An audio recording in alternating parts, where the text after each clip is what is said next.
Hi viewers, welcome to our channel. ప్రస్తుతం మనతో పాటు దాము బాలాజీ గారు సీనియర్ జర్నలిస్ట్ ఉన్నారు. వాడితో ఒకసారి మాట్లాడదాం. సార్ నమస్కారం. నమస్తే. సార్ ఛత్తీస్గఢ్లో మావోయిస్టుల పైన ఎన్కౌంటర్ జరిగింది. అయితే ఎన్కౌంటర్లో నంబాల కేశవరావు అని ఒక మావోయిస్ట్ చనిపోవడం జరిగింది సార్. ఇతను 50 సంవత్సరాల నుంచి కూడా ఈ మావోయిస్ట్ గ్రూప్లోనే ఉన్నాడు. అయితే ఇంతకాలం అసలు ఎలా ఉండగలిగాడని చెప్పేసి ఒక ప్రశ్న. అండ్ ఇంకోటి ఏంటంటే సార్, ఇతను మావోయిస్ట్ కమిటీకి నాయకుడు. సో ఈ స్థాయి ఇంత పెద్ద నాయకుడు దొరకడం కూడా ఇదే ఫస్ట్ టైం అని చెప్తున్నారు. ఎలా పట్టుకోగలిగారు? మరి ఇతని గురించి ఏం చెప్తారు? ఆపరేషన్ కగార్లో భాగంగా నిన్న అక్కడ నారాయణపూర్ అంటారు, అంటే ఛత్తీస్గఢ్లో అబూజ్మడ్ అంటారు, దాన్ని మాడ్ అని కూడా పిలుస్తారు. అక్కడ ఒక పెద్ద ఎన్కౌంటర్ జరిగిందని, అందులో మొత్తం 27 మంది చనిపోయారని, అందులో నంబాల కేశవరావు ఆయన సెంట్రల్ కమిటీ, సిపిఐ మావోయిస్ట్, సింపుల్గా మావోయిస్ట్ పార్టీ అంటారు. మావోయిస్ట్ పార్టీకి సెంట్రల్ కమిటీ ఉంటుంది. నేను దాని మీద అంతా కూడా ఒకసారి వీడియో చేశాను, వాళ్ళ ఆర్గనైజేషన్ స్ట్రక్చర్ ఎలా ఉంటుందని. సో ఆ సెంట్రల్ కమిటీ సెక్రటరీగా ఉన్న నంబాల కేశవరావు ఆయన్ను చంపేశామని ప్రకటించారు. సాక్షాత్తు మోడీ ట్వీట్ చేశాడు, తర్వాత అమిత్ షా ట్వీట్ చేశాడు. ఈ స్థాయిలో ఒక జనరల్ సెక్రటరీగా ఉంటున్న వ్యక్తిని పట్టుకోవడం ఇదే ఫస్ట్ టైము, చంపడం ఇదే ఫస్ట్ టైము. సో నేను అభినందిస్తున్నాను అని చెప్పి ఇద్దరు కూడా అభినందించారు. సో ఇక్కడ ఇప్పుడు అందరికీ ఆశ్చర్యం ఏంటంటే, ఒక సెంట్రల్ కమిటీ సెక్రటరీ స్థాయిలో ఉండి 55 ఏళ్ల పాటు ఈ ఉద్యమంలో పనిచేసిన వ్యక్తి ఎలా దొరికాడు? అసలు ఈ 55 ఏళ్ళు ఈయన దొరకకుండా ఎలా తప్పించుకోగలిగాడు? సో అసలు ఈయన బయోగ్రఫీ ఏంటి? ఈయన ఎక్కడి నుంచి ఎక్కడికి ట్రావెల్ అయ్యి ఏ స్థాయిలోకి వెళ్ళాడు? ఇప్పుడు మావోయిస్టు ఉద్యమం పరిస్థితి ఏంటి? మావోయిస్టు ఉద్యమం అంతమైపోయినట్టేనా? ఎందుకంటే ఈయన ఈ స్థాయి నాయకుడు పోతే ఖచ్చితంగా మావోయిస్టు కింది స్థాయి కేడర్లో ఆత్మస్థైర్యం అనేది దెబ్బతిని వాళ్ళు సరెండర్ అయిపోయే అవకాశాలు ఉన్నాయి. సో ఈ విషయాలు మనం మాట్లాడుకున్నాం. సో నెంబర్ 1 ఏంటంటే, ఈయన 55 ఏళ్ళుగా ఉద్యమంలో ఉన్నాడు. ఈయన బ్రీఫ్గా నేను బయోగ్రఫీ చెప్తే మనకు ఈయన పరిస్థితి ఏంటి అర్థమవుతుంది. ఈయన ఎక్కడి నుంచి ఎక్కడికి ట్రావెల్ అయ్యాడు అనేది వెరీ ఇంపార్టెంట్ మనకు. సో ఈయన 1955లో జయన్నపేట అంటారు, శ్రీకాకుళం కోట బొమ్మాలనే మండల హెడ్ క్వార్టర్కి 5 కిలోమీటర్ల 6 కిలోమీటర్ల దూరంలో ఈ జయన్నపేట ఉంటుంది. ఇది ఒక స్మాల్ విలేజ్. ఈ విలేజ్లో వీళ్ళ నాన్న వాసుదేవరావు ఎలిమెంటరీ స్కూల్ టీచర్, ఆయన వీళ్ళ అమ్మ లక్ష్మీనారాయణ హౌస్ వైఫ్. వీళ్ళకి మొత్తం 6 మంది పిల్లలు, 3 కొడుకులు 3 కూతుర్లు. ఇతను రెండవ వాడు నంబాల కేశవరావు. సో వీళ్ళ అన్న ఢిల్లేశ్వరరావు ఆయన కబడ్డీ ఛాంపియన్. రెండోది పోర్ట్ బ్లేయర్ పోర్టుకి ఎక్స్ చైర్మన్ కూడా ఆయన. వీళ్ళందరూ కూడా ఇప్పుడు ఆ ఊర్లో ఎవరు లేరు, ఆ ఇల్లు ఖాళీగా ఉంది. సో ఈ నంబాల కేశవరావు అక్కడ ఊర్లో చిన్నప్పుడు చదువుకున్నాడు. ఆ తర్వాత ఇంటర్మీడియట్ కంప్లీట్ చేసిన తర్వాత ఆర్ఈసి వరంగల్ అంటారు, వరంగల్లో ఆర్ఈసి అని ఉండేటప్పుడు రీజనల్ ఇంజనీరింగ్ కాలేజీ, దాని తర్వాత అది నేషనల్ ఇన్స్టిట్యూట్ ఆఫ్ టెక్నాలజీగా మారింది. సో ఈ ఆర్ఈసిలో ఇతను బీటెక్ జాయిన్ అయ్యాడు. తను ముందు నుంచి ఇతను కూడా కబడ్డీ ప్లేయరు, వాలీ ప్లేయరు, మంచి ఫిజికల్ 6 అడుగుల ఆజానుబాహుడు, మంచి ఫిజికల్ ఫిట్నెస్ ఉంది. సో అక్కడ ఏమైందంటే, వరంగల్ ఆర్ఈసి కాలేజీలో అప్పుడు కొండపల్లి సీతారామయ్య, ఇదంతా ఇప్పుడు 70sలో కొండపల్లి సీతారామయ్య అక్కడ వాళ్ళ కొడుకు చదువుతున్నాడు, చందు చదివేవాడు. అయితే కొండపల్లి ఏమో అక్కడ మెస్ పెట్టాడు, క్యాంటీన్ ఎక్కడ కాలేజీలో. అతని ఉద్దేశం ఏమంటే, ఇక్కడ పిల్లల్ని వీళ్ళకి విప్లవం బోధించి విప్లవంలోకి తీసుకురావాలి అనేది కొండపల్లి ఉద్దేశం. అందుకని ఈ పెట్టి మెస్కి వచ్చే పిల్లల్లో ఎవరు యాక్టివ్గా ఉన్నారు, ఎవరు ఉన్నారు చూసుకొని వాళ్ళతో స్నేహం చేయడం, వాళ్ళకి పుస్తకాలు ఇవ్వడం. అప్పటికే నక్సల్బరీ మూమెంట్ అనేది జరిగింది 1967లో. సో సిలిగురి అనే జిల్లాలో వెస్ట్ బెంగాల్లో జరిగింది. ఆ ప్రేరణతో కొండపల్లి పనిచేస్తున్నాడు. ఆ తర్వాత 74 ప్రాంతంలో ఆర్ఎస్ రాడికల్ స్టూడెంట్ యూనియన్ అనేది ఏర్పడింది. దాని తర్వాత 1980లో సిపిఐఎంఎల్ పీపుల్స్ వార్ అనేది ఏర్పడింది. అంతకుముందే ఇక్కడ రకరకాల పేర్లతో ఉద్యమాలు జరుగుతున్నాయి. అందులో సూరపనేని జనార్దన్, జన్ను చిన్నాలు, ఈ కొండపల్లి చందు, ఇలాంటి వాళ్ళతో ఈయన కూడా కలిశాడు. ఎవరు, నంబాల కేశవరావు కూడా కలిశాడు, ఉద్యమాల్లో పాల్గొన్నాడు. అలాగా ఆయన యాక్టివ్గా ఉన్నాడు. ముందు రాడికల్ స్టూడెంట్ యూనియన్లో ఉన్నాడు. తర్వాత 1980లో ఈ సిపిఐఎంఎల్ పీపుల్స్ వార్ అనేది ఏర్పడింది, communist party of India people's war. ఈ పీపుల్స్ వార్ ఏంటంటే, చైనా మోడల్లో ఇక్కడ ఇండియాలో విప్లవం తీసుకురావాలి అంటే, ముందుగా గ్రామాలని విముక్తి చేసి తర్వాత నగరాలను క్యాప్చర్ చేసి అంతిమంగా ఢిల్లీని క్యాప్చర్ చేయాలి అనేది దీన్ని దీర్ఘకాలిక పోరాటం అంటారు. దీన్ని నూతన ప్రజాస్వామిక విప్లవం అని కూడా వాళ్ళు పిలుస్తారు. ఇది ఒక రకమైన బూర్జువా విప్లవం అనేది వాళ్ళు చెప్పారు. దానికి ఒక వ్యూహము, స్ట్రాటజీ ఇవన్నీ చేశారు. ఈ క్రమంలో కొండపల్లి సీతారామయ్య ఏంటంటే ఒక గెరిల్లా వార్ జోన్, గెరిల్లా పోరాటానికి ఒక వార్ జోన్ ఏర్పాటు చేయాలని ఇక్కడ నుంచి నేపాల్ వరకు కూడా ఒక ప్లాన్ వేసుకున్నాడు ఆయన. దీన్ని రెడ్ కారిడార్ అని పిలిచారు. సో ఆయన ఏం చేశారంటే ఒక 7 దళాలు, 49 మందిని 7 దళాలుగా ఫామ్ చేసి ఆయన ఈ దండకారణ్య ఫారెస్ట్ అంటారు, అది 6-7 రాష్ట్రాల సరిహద్దుల్లో ఉంటుంది. ఈ దండకారణ్య ఫారెస్ట్ ఏరియా బంగ్లాదేశ్ కంటే కూడా పెద్దదన్నమాట. ఇక్కడికి ఈ దళాలని పంపించాడు ఆయన. అందులో నంబూరు కేశవరావు కూడా ఉన్నాడు. అలా ఈయనేమో ఈస్ట్ డివిజన్కి వెళ్ళాడు. అంటే ఈస్ట్ డివిజన్ అంటారు తూర్పుగోదావరి ఆ ప్రాంతాన్ని, ఈస్ట్ డివిజన్కి ఈయన వెళ్ళారు. సో ఇలాగే ఈయన ఉద్యమాల్లో ఉంటూ ఉన్నాడు. అయితే ఈయన ఫస్ట్ ఒకసారి మాత్రం అరెస్ట్ అయ్యాడు. అదేంటంటే ఏబీవీపీకి ఆర్ఎస్కి మధ్య గొడవలు జరిగి ఆ గొడవల్లో ఈయన అరెస్ట్ అయ్యాడు. అది మామూలుగా లీగల్గా ఉన్నదే కాబట్టి అప్పటికి మళ్ళీ బెయిల్ వచ్చింది, బయటకు వచ్చాడు. ఆ తర్వాత యూజీలోకి వెళ్ళిపోయాడు. సో ఈజీలోకి వెళ్ళిపోయి ఆయన అప్పటి నుంచి ఇప్పటి వరకు అంటే మొత్తం లైఫ్ ఆయన దాదాపు 55 years ఈ ఉద్యమ నక్సలైట్గా, మావోయిస్ట్గానే గడిపాడు. సో దాని తర్వాత ఒకసారి 87 ప్రాంతంలో మద్దిలపాలెం వైజాగ్లో వచ్చినప్పుడు పోలీసులకు ఇన్ఫర్మేషన్ వచ్చింది. అప్పటికి న్యూజీలో ఉన్నాడు. ఈయన పట్టుకోవడానికి కొంతమంది పోలీసులు వెళ్ళారు, పట్టుకున్నారు కూడా. కానీ ఈయన బలంగా ఉన్నాడు కాబట్టి దృఢంగా వాళ్ళని విదిలించేసి వాళ్ళని బెదిరించి బయటికి పారిపోయాడని కూడా చెప్తారు. సో అప్పటి నుంచి ఇప్పటి వరకు ఈయన దొరకలేదు. దొరకకుండా ఉండడానికి ప్రధాన కారణం ఏంటంటే టెక్ మెథడ్స్ అంటారు నక్సలైట్ల ఉద్యమంలో. టెక్ మెథడ్స్ అంటే వాళ్ళు కొన్ని స్ట్రిక్ట్గా కొన్ని రూల్స్ ఫాలో అవుతారు. శత్రువు అంటే పోలీస్ కావచ్చు, మిలిటరీ కావచ్చు. శత్రువు నుంచి తప్పించుకోవడానికి టెక్ మెథడ్స్ ఫాలో కావడం అనేది వెరీ ఇంపార్టెంట్. అది జాగ్రత్తగా ఈయన ఫాలో అవ్వడం అనేది నెంబర్ 1. నెంబర్ 2 ఏంటంటే ఎక్కువగా ఈయన మిలిటరీ యాంగిల్లో బాగా ఎక్స్పర్ట్.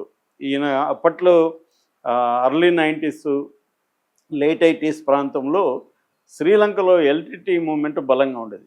ఎల్టీటీకి మూమెంట్కి ఇక్కడ పీపుల్స్ వారికి సంబంధాలు ఏర్పడ్డాయి. ఈవెన్ కేజీ సత్యమూర్తి కూడా నేను జాఫ్నాలో మరణించానని ఒక పోయం రాస్తాడు. అంటే జాఫ్నాకి వెళ్ళారు కొంతమంది, ఇక్కడ నుంచి వెళ్ళారు. వీళ్ళు అక్కడికి వెళ్ళి ఆ జాఫ్నాలో ఉండే ప్రధానమైన నాయకులకంతా వీళ్ళు మార్క్సిజం బోధించారు. దానికి బదులుగా వాళ్ళు ఇక్కడికి వచ్చి మిలిటరీ ట్రైనింగ్ ఇచ్చారు. ఎందుకంటే అది కన్వెన్షనల్ ఆర్మీ, మిలిటరీలో ఎక్స్పర్టైజ్ ఉంది వాళ్ళకి. సో వాళ్ళు వచ్చి ఇక్కడ పీపుల్స్ వాళ్ళకి ట్రైనింగ్ ఇచ్చారు. అలాగే ఈయన కూడా ట్రైన్ అయ్యాడు వాళ్ళ దగ్గర. సో ఈయనకి ముందు నుంచి కూడా ఫిజికల్ వ్యవహారాల నాలెడ్జ్ ఎక్కువ కాబట్టి ఈయన దాంట్లోనే ట్రైనింగ్ బాగా అవ్వడం, గెరిల్లా వార్ఫేర్ని అర్థం చేసుకోవడం, ఈ వెపన్స్ మీద ఐఈడి అంటారు కదా, ఇంప్రొవైజ్డ్ ఎక్స్ప్లోజివ్ డివైసెస్, మందుపాత్రలు కావచ్చు, క్లేమోర్ మైన్స్ కావచ్చు, వీటి మీద పట్టు సంపాదించడం అనేది ఈయన చేశాడు. ఆల్రెడీ ఈయనది ఇంజనీరింగ్ బ్రెయిన్, అది కూడా మనం అర్థం చేసుకోవాలి. సో ఈయనకి టెక్నాలజీ పట్ల ఫ్యాసినేషన్, ఫిజికల్ వార్ఫేర్ పట్ల ఫ్యాసినేషన్, ఆర్గనైజేషన్ పట్ల ఫ్యాసినేషన్, వీటి వల్ల ఆయన త్వరగా ఎదగగలిగాడు అనమాట. ఫస్ట్ రీజనల్ సెక్రటరీగా ఉండి తర్వాత Dandakaranya central military commission, CMC అంటారు. సెంట్రల్ మిలిటరీ కమిషన్ అంటే ఈ నక్సలైట్ ఉద్యమం ఎన్ని రాష్ట్రాల్లో ఉంటే అన్ని రాష్ట్రాల్లో కూడా ఈ మిలిటరీకి సంబంధించిన ట్రైనింగ్ కానీ, ఆయుధాల కొనుగోలు కానీ, ఆయుధాల తయారీ కానీ, ఎవరినైనా అటాక్ చేయాలంటే ప్లాన్ కానీ, ఇవన్నీ కూడా ఈ మిలిటరీ కమిషనే చూసుకుంటుంది అన్నమాట. అతిపెద్ద బడ్జెట్ కూడా మిలిటరీ కమిషన్కి ఉంటుంది. ఎందుకంటే ఈ మావోయిస్టులు ఎక్కువ ఖర్చు పెట్టేది దేనికంటే నెంబర్ 1 ఆయుధాల కొనుగోలు, నెంబర్ 2 ఆరోగ్యం. ఈ రెండింటి మీద ఎక్కువ ఖర్చు పెడతారు వాళ్ళు. ఎందుకంటే అనారోగ్యం కూడా వాళ్ళని వెంటాడుతుంది. పైగా ఎక్కడంటే అక్కడ ట్రీట్మెంట్ తీసుకోలేరు కాబట్టి 2003లో అలిపిరిలో మనకు తెలుసు చంద్రబాబు మీద అటాక్ జరిగింది. దీన్ని క్లేమోర్ మైన్ అటాక్ అంటారు. అది కెమెరా ఫ్లాష్ ద్వారా పేల్చాలి. కెమెరా ఫ్లాష్ ఒకసారి పనిచేసింది, పేలింది, రెండోసారి పనిచేయలే. అందుకని చంద్రబాబు రెండోసారిగానే పేలుంటే ఆయన చనిపోయేవాడు. అది ఫెయిల్ అయిపోయింది. సో దాన్ని కూడా ఆర్గనైజ్ చేసింది ఈయన.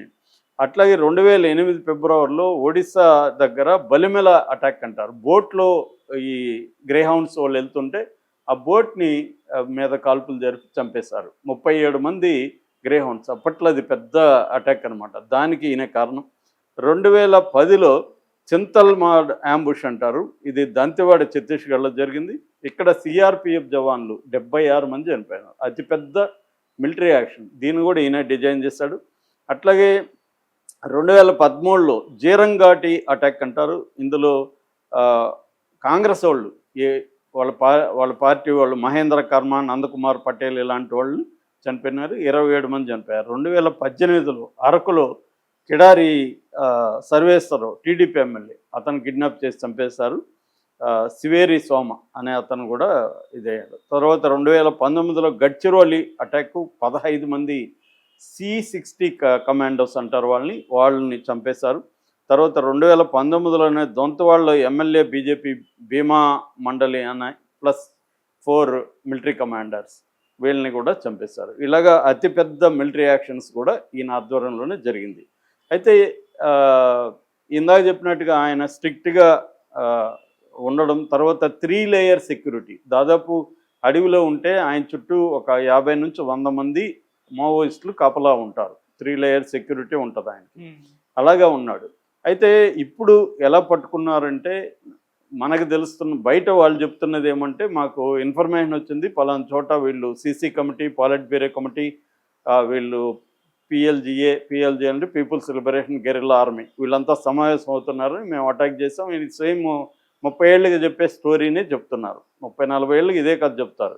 అక్కడ మావోయిస్టులు ఉన్నారని మాకు ఇన్ఫర్మేషన్ వచ్చింది, మేము అటాక్ చేసాము, లొంగిపోమన్నాము, వాళ్ళు కాల్పులు జరిపారు, మేము కాల్పులు ఆత్మరక్షణ కోసం కాల్పులు జరిపితే వాళ్ళు చనిపోయారు, మాకైతే ఏమి గీక్కోలేదు అనేది చెప్తుంటారు.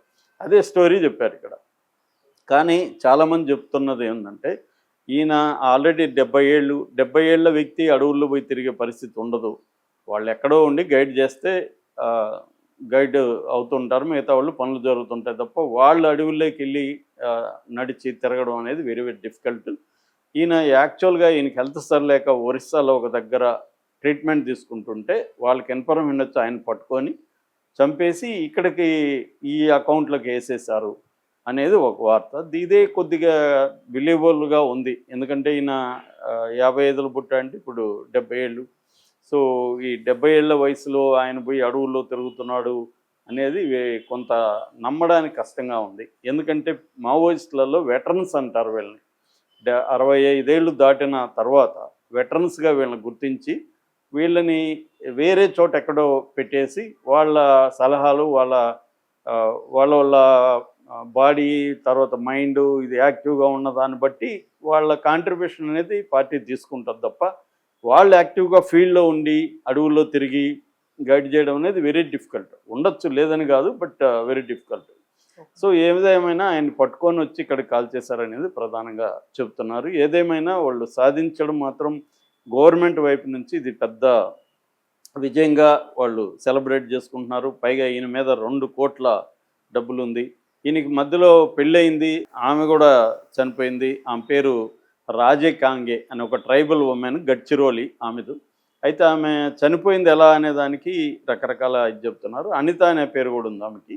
సో ఆమె ఆత్మహత్య చేసుకుందని ఒక వెర్షన్, ఎందుకంటే ఆరోగ్యం బాగాలేదు, తర్వాత మెంటల్గా డిస్టర్బ్ అయింది, అందువల్ల ఆమె ఆత్మహత్య చేసుకుందని ఒక వార్త వస్తుంది. అది ఎంత నిజమో నాకు తెలియదు. ఎందుకంటే ఈ మావోయిస్టులకు సంబంధించి కొన్ని విషయాల్ని పోలీసులు కావచ్చు, మిలిటరీ కావచ్చు, ఒక్కోసారి రాంగ్గా కూడా ప్రొజెక్ట్ చేస్తుంటారు. వాళ్ళని బ్యాడ్ లైట్లో చూపించడానికి వాళ్ళు రేపులు చేస్తారని, స్త్రీల పట్ల ఇట్లా వ్యవహరిస్తారని, కండోములు ఎక్కువ వాడుతుంటారని, ఇలాగే రకరకాల ప్రచారాలు ఉంటాయి. అవన్నీ కూడా ఎంత నిజం అనేది చెప్పలేని పరిస్థితి. ఏదేమైనా ఈయన ఒక 55 ఏళ్ల పాటు ఉండడం ఎవరికైనా షాకింగ్గా ఉంటుంది, ఎలా ఉండగలిగాడని. ఎందుకంటే సగటు వయసు వాళ్ళకి 27 ఏళ్ళే పార్టీలో. 27 ఏళ్ళ కంటే బతకడం అనేది మావోయిస్ట్ పార్టీలో చాలా కష్టం. ఎందుకంటే వేలాది మంది, ఇప్పుడు మనకు పారామిలిటరీ ఫోర్సులే 25 లక్షలు ఉంటారు ఇండియాలో. ఆ స్థాయి మిలిటరీ ఉంటుంది, టెక్నాలజీ ఉంటుంది. దీన్నంతా ఎదుర్కొని నిలబడి బతకడం అనేది వెరీ డిఫికల్ట్ ఇన్నేళ్ల పాటు.